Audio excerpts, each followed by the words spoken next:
After a period of conservation, the 1825 portrait of Charles William Lambton by Thomas Lawrence goes on display alongside the work of other British artists such as Gainsborough.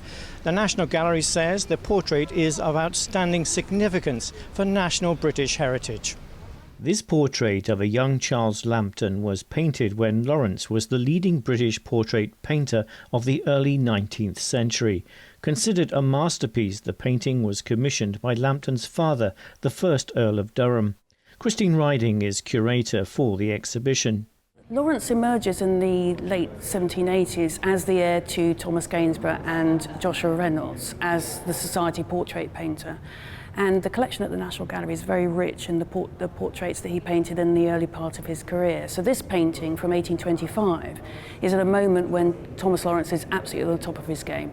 Lawrence was celebrated across Europe by kings, queens and members of the aristocracy, but some were not so welcoming. But it's also a painting that made quite a stir when it was exhibited in Paris in 1827 and actually caused a bit of a row between the French school, those that were very pro the influence of British painting and those that had just emerged from the Napoleonic War period thinking, why, we're having another invasion by a British army of artists. So it's sort of a really critical moment, I suppose, for the reception of British painting across Europe.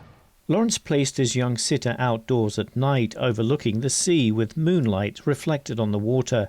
Riding says this shows his transitory nature. He looks like he's sort of run away from home. He seems to have a little, almost like a Dick Whittington sort of scarf to his left where he's got little, his little personal belongings and off he goes wandering into the distance. And it's all part of that idea of, I suppose, childhood and the emergence of interest in childhood as a distinct moment in the life of a young person, and also the idea of the sublime and the idea of nature and this sort of communing with nature. The gallery suggests Lawrence may have intended to show the young boy on the cusp of a journey through life, but there is a sad side to this.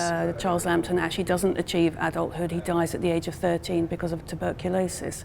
So we know that, of course he doesn't know that at this moment. So there seems to be all kinds of promise of a little lad going into the world of adulthood, but in fact he never achieves adulthood, which is very sad. The gallery currently has 5 portraits by Sir Thomas Lawrence. The red boy is glowing after its conservation and sure to catch the attention of visitors. Neil Woodrow, NTD News, London.